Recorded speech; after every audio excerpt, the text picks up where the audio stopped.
Nous vous invitons à vous abonner si ce n'est pas encore fait, à activer la cloche pour être au courant de nos prochaines vidéos, à nous suivre sur nos réseaux Facebook, Instagram, adventiste.mq. Bon visionnage et prenez soin de vous. Vous avez besoin d'aide. Vous souhaitez vous entretenir avec un pasteur, un psychologue, un conseiller en relations d'aide. La cellule d'écoute de la Fédération des Églises adventistes du 7e jour de la Martinique est à votre disposition, 7 jours sur 7, de 8h à minuit, au 0805 288 394. Cet appel est gratuit.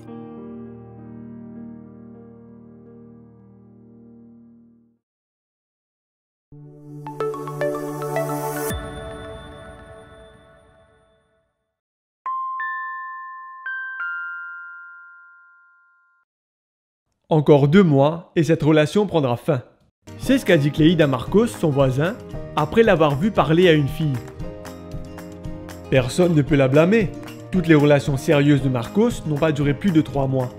Surtout en raison de son immaturité émotionnelle et de son incapacité à aimer. Mais cela allait changer.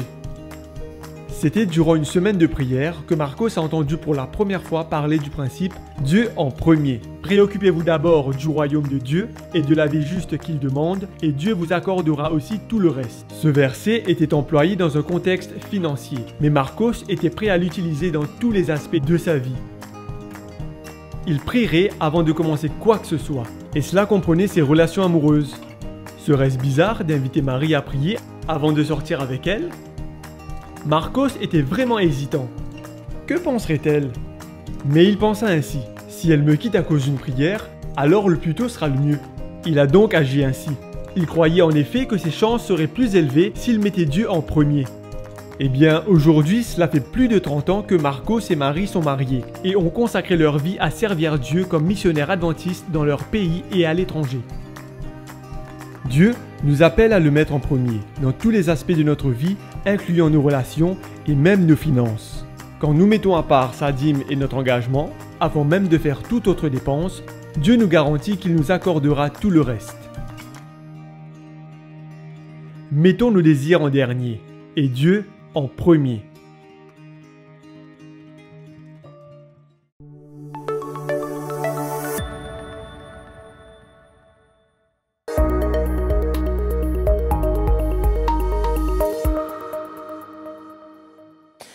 Chers amis, c'est avec beaucoup de joie que je partage ce moment avec vous et je peux glorifier Dieu avec vous aujourd'hui pour ce temps qu'il nous donne pour ouvrir la parole ensemble et méditer pendant quelques minutes.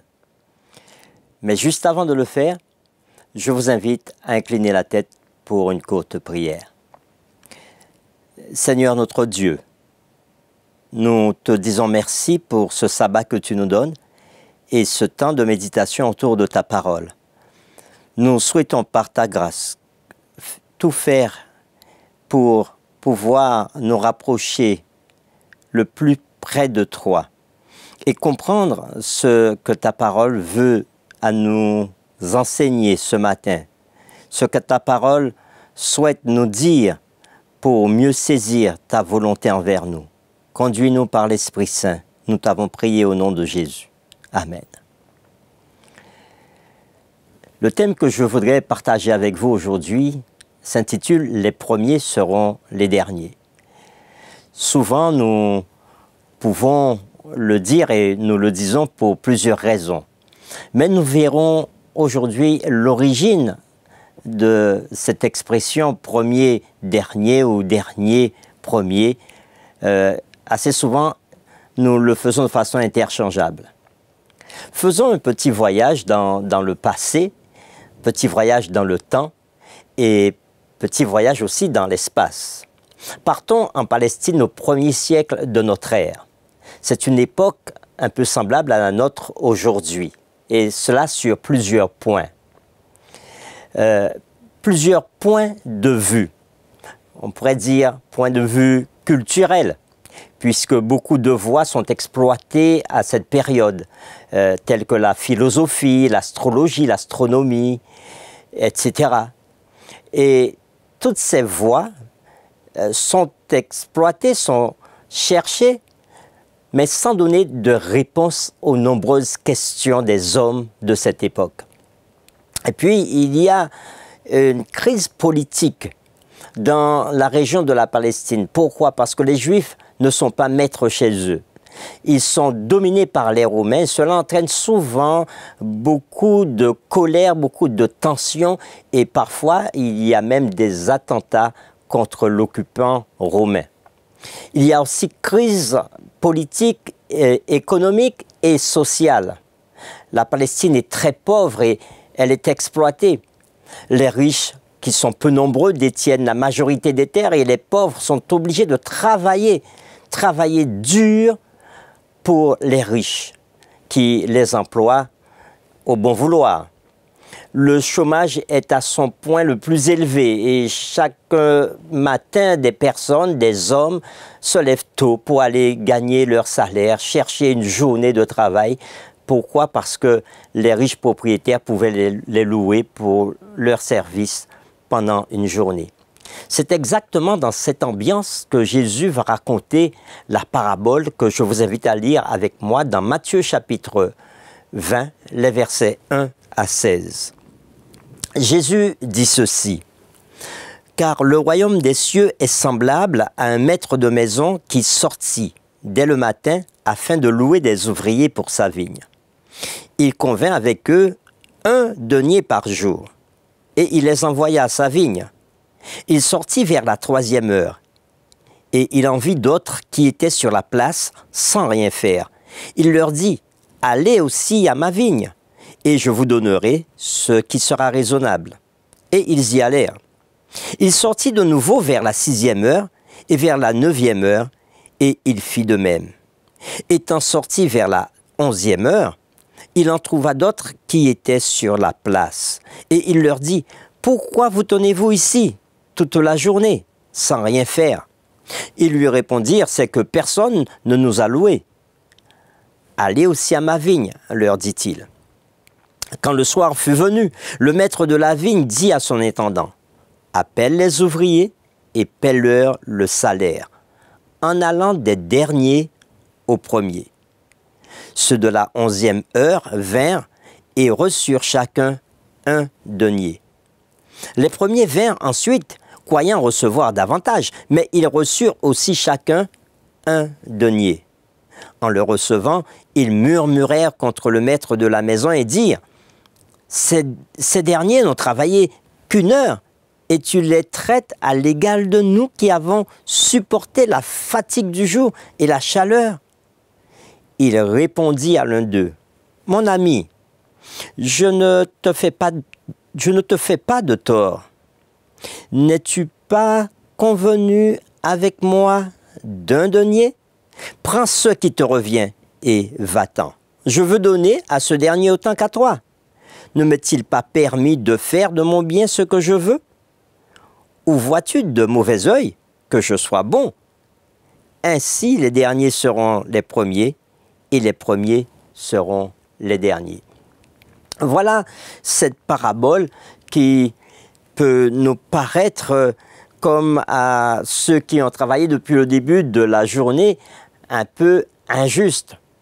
Comme à chaque fois, comme quand Jésus raconte une parabole, eh bien Jésus le fait et il le fait de façon à sensibiliser ceux qui sont autour et qui écoutent.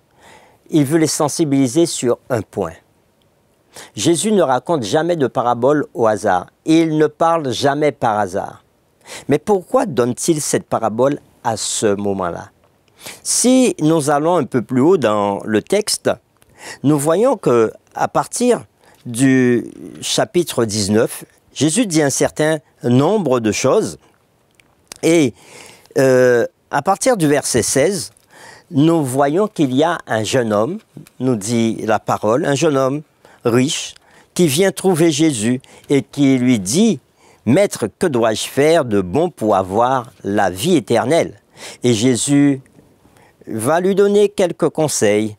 Et Jésus lui dit: « Observe les commandements. » Et ce jeune va demander à Jésus, mais lesquels des commandements?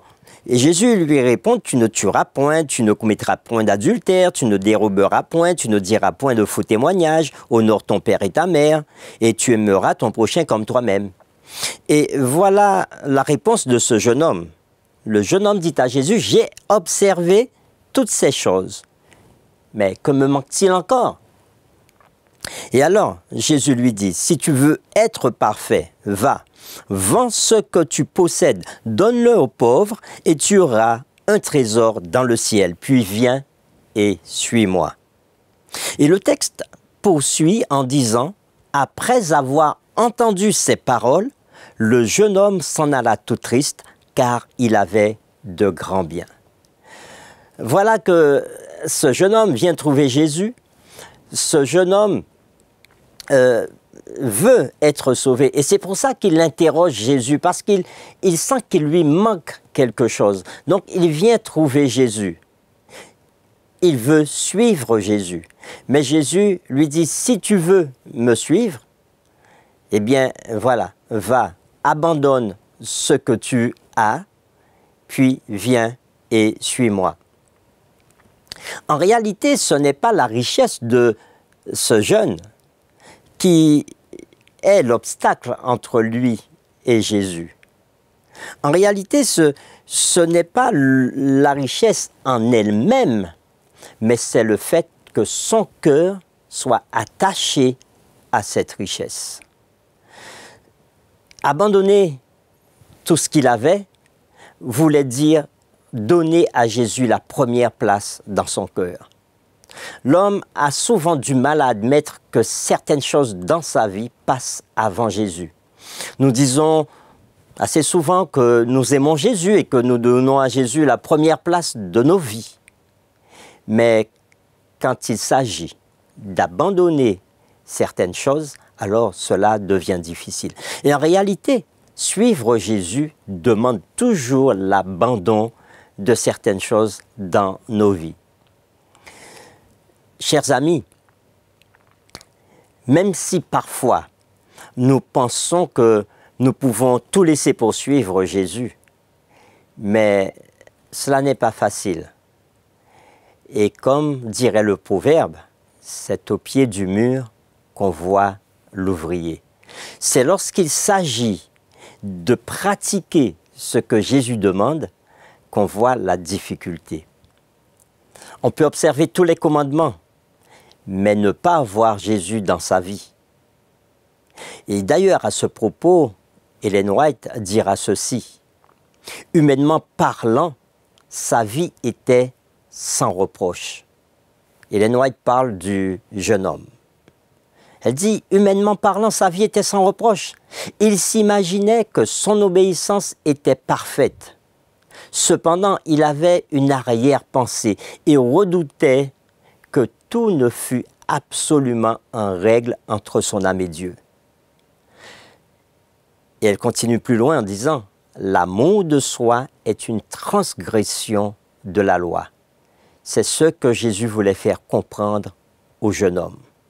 Aussi le soumet-il à une pierre de touche qui va mettre en évidence son vrai caractère. Le jeune homme aimait ses biens plus que Jésus. Il aimait sa personne plus que Jésus. Mais comme nous l'avons dit, ce ne sont pas les richesses qui étaient l'obstacle premier, mais c'est son amour pour les richesses. Oui, on peut être riche et suivre Jésus. On peut être riche et donner à Jésus la première place dans sa vie. Et on peut être pauvre et donner à certaines choses plus de place dans sa vie que Jésus. Pour ce jeune homme, l'obstacle était ses biens. Mais chacun doit se poser la question. Qu'est-ce qui constitue l'obstacle entre Dieu et moi? Il faut être capable d'abandonner tout pour suivre Jésus. Ou encore, on pourrait le dire autrement, il faut être capable de tout abandonner pour suivre Jésus. Lorsque Pierre et ses camarades voient ce qui se passe. Et ils sont étonnés par ce que Jésus dit à ce jeune homme. Et ils posent un certain nombre de questions à Jésus, mais et ils arrivent à cette conclusion. Mais qui peut être sauvé? Et Jésus va dire aux hommes, cela est impossible, mais à Dieu, tout est possible. Oui, Dieu est capable de sauver qui que ce soit à partir du moment que cette personne est prête à lui donner son cœur. Pierre poursuit sa réflexion en disant à Jésus, mais Seigneur, nous avons tout quitté. Nous avons tout quitté pour te suivre. Et qu'en sera-t-il de nous? Qu'adviendra-t-il de nous plus tard? Et la réponse de Jésus, je vous le dis en vérité, quand le Fils de l'homme, au renouvellement de toutes choses, sera assis sur le trône de sa gloire, vous qui m'avez suivi, vous serez de même assis sur 12 trônes et vous jugerez les 12 tribus d'Israël. Et quiconque aura quitté à cause de mon nom ses frères ou ses sœurs, son père ou sa mère, ou sa femme ou ses enfants ou ses terres ou ses maisons, recevra le centuple et héritera la vie éternelle. Plusieurs des premiers seront les derniers, dit Jésus, et plusieurs des derniers seront les premiers. Oui, effectivement, suivre Jésus, c'est laisser certaines choses, c'est faire un certain nombre de sacrifices.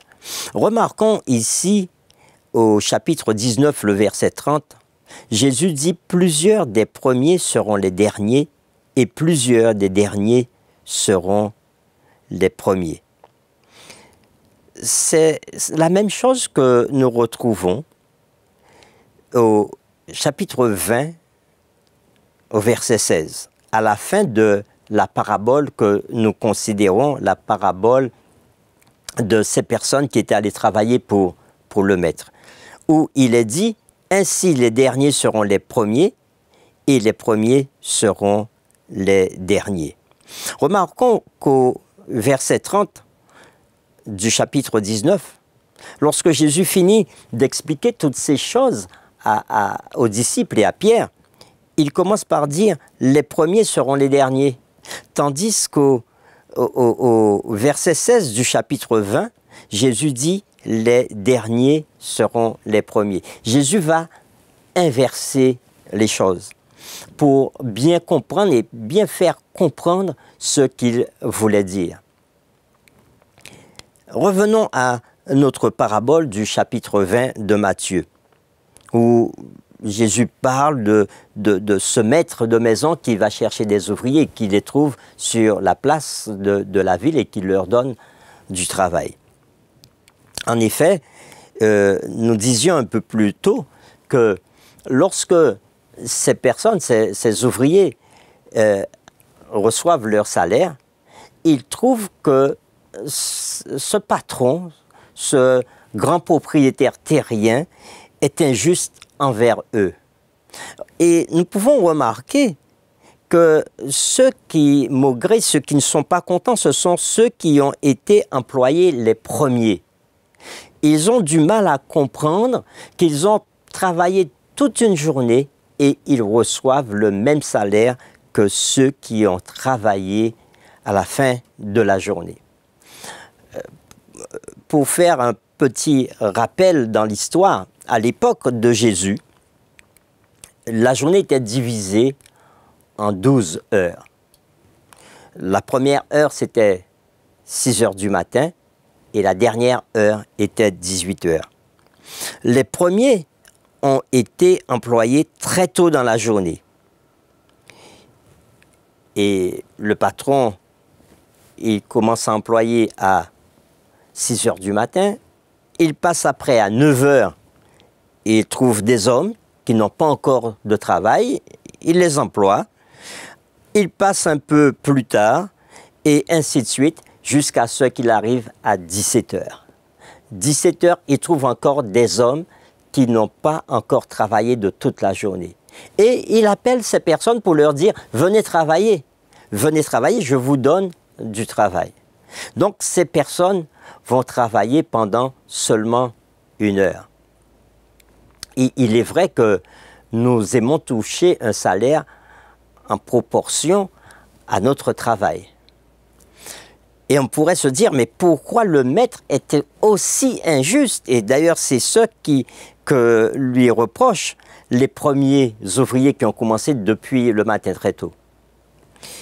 Mais le texte nous dit, au verset 2, chapitre 20, verset 2, « Il convint avec eux 1 denier par jour et il les envoya à sa vigne. » Donc, il signe un contrat avec eux en leur disant « Venez travailler pour moi, mais bien sûr, vous allez recevoir un denier. » Un denier, c'était le salaire quotidien d'un ouvrier agricole à l'époque de Jésus.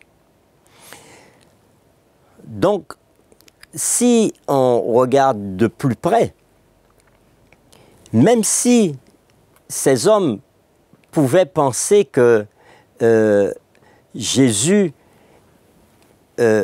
plutôt ces hommes pouvaient penser que le chef, le propriétaire, les trompait, eh bien, on pourrait dire qu'ils sont un peu à côté de ce qu'ils avaient convenu dès le départ.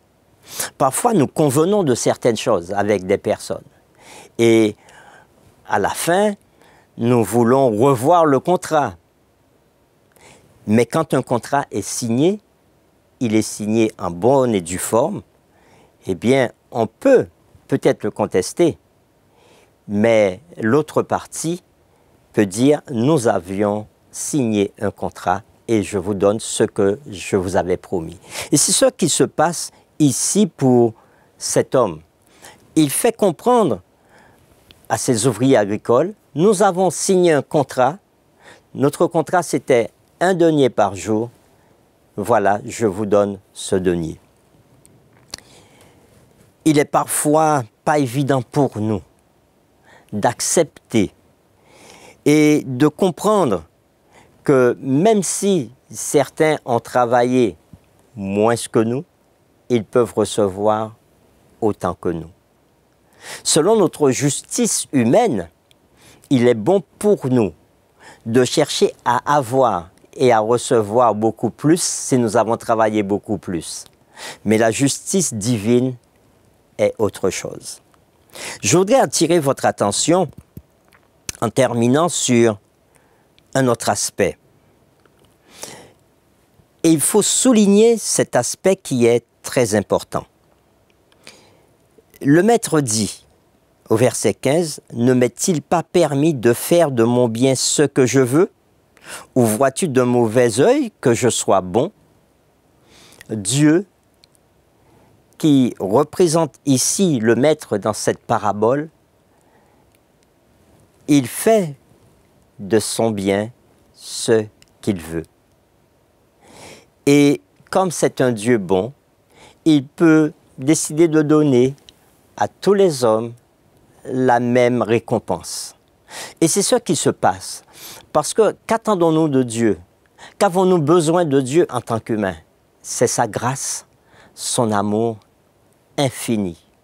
Et c'est ce que Dieu veut donner à tous les êtres humains.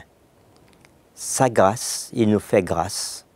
Il nous fait grâce en nous donnant Jésus son Fils pour que nous soyons sauvés.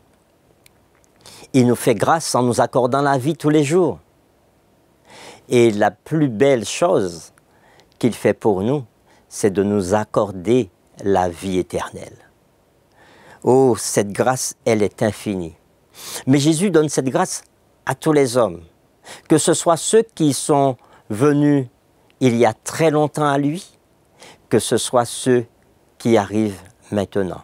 Oh, parfois, en tant que chrétiens, nous pouvons croire que nous sommes meilleurs que les autres parce que nous avons accepté Jésus dans notre vie depuis un certain nombre d'années et nous nous sentons vraiment prêts à travailler pour le Christ et à recevoir beaucoup plus que les autres. Mais Dieu attire notre attention à travers cette parabole pour dire qu'il est Dieu et il donne à tous la même grâce. Et puisque nous recevons cette grâce de Dieu, il nous invite à aller dans sa vigne et de partager avec ceux qui sont autour de nous ce que nous avons reçu de lui. Dieu nous invite aussi à ne pas nous placer au-dessus des autres à travers cette parabole. Que je sois chrétien depuis 50 ans ou que je sois chrétien depuis 1 mois, j'ai toujours la grâce et l'amour de Dieu à ma disposition. Je ne peux pas décider pour Dieu. Je ne peux pas décider que je serai plus béni qu'un autre. Dieu fait ce qu'il veut de ses bénédictions. Et chers amis, je vous invite à considérer cela chaque jour de votre vie. Les bénédictions que vous recevez de Dieu aujourd'hui, eh bien, Dieu vous les donne parce qu'il vous aime. Les bénédictions que vous recevez de Dieu aujourd'hui sont différentes, peut-être de votre point de vue, des bénédictions de celui qui est à côté de vous. Et peut-être même que vous pensez que celui qui est à côté de vous reçoit plus de bénédictions que vous. Mais détrompez-vous, Dieu est fidèle et bon pour donner sa grâce, sa bonté et son amour à tous ses enfants. Et c'est pour cela que je veux vous inviter à toujours faire cet exercice de pensée, toujours faire cet exercice de conscientisation, toujours faire cet exercice de vous rappeler jour après jour que votre Dieu est bon. Et parce qu'il est bon, il prend soin de vous autant qu'à celui qui est à côté de vous. Dieu nous invite à ne pas nous comparer aux autres, à ne pas comparer les bénédictions que nous recevons de lui aux bénédictions que nous recevons des autres. Il nous invite simplement à accepter sa grâce et son amour. Voulez-vous accepter la grâce de Jésus aujourd'hui et son amour sans poser de questions? Accepter la justice de Jésus dans votre vie sans poser de questions? Voulez-vous aussi donner la première place dans votre vie à Jésus? Et Jésus vous invite à vous considérer par rapport à lui et pas à vous considérer par rapport aux autres. Parce qu'en le faisant, bien, vous risquez de vous poser toutes sortes de questions et peut-être vous risquez même de trouver que Dieu est injuste. Acceptons la grâce de Jésus, acceptons la justice de Jésus dans nos vies et ainsi avançons avec lui. C'est cela mon vœu pour chacun d'entre nous, que nous puissions avancer avec Jésus. Je vous invite à incliner la tête pour demander à Jésus de nous donner la force de regarder à lui et pas de regarder à celui qui est à côté de nous. Seigneur, nous voulons te remercier pour cette méditation que tu nous donnes aujourd'hui. Nous voulons te remercier pour ce message que tu nous donnes, où tu nous dis qu'il est bon pour nous de regarder à toi, de regarder ta bonté, de regarder ton amour, de regarder ta patience envers nous et de considérer chaque bénédiction que nous recevons dans nos vies. Nous voulons aussi te demander aujourd'hui de nous donner la force, de ne pas nous comparer aux autres, de ne pas comparer ce que nous avons à ce qu'ont les autres, mais simplement d'accepter tout ce que tu nous donnes. Merci une fois de plus pour ta parole. Merci pour son influence dans nos cœurs et dans nos vies. Et que ta paix, ta grâce repose sur nous. Nous t'avons prié au nom de Jésus. Amen. Nous vous souhaitons une bonne journée, chers amis, un bon sabbat et que Dieu vous bénisse.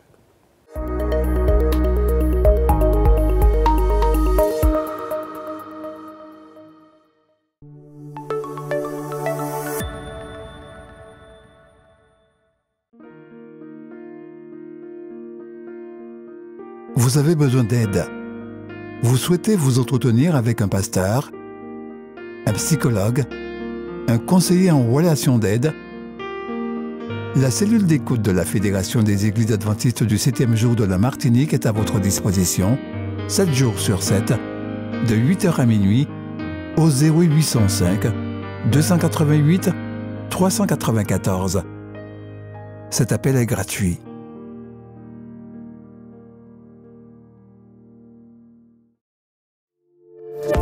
N'oubliez pas de vous abonner si ce n'est pas encore fait, de liker et de partager avec vos amis si cela vous a plu. À bientôt pour une prochaine vidéo.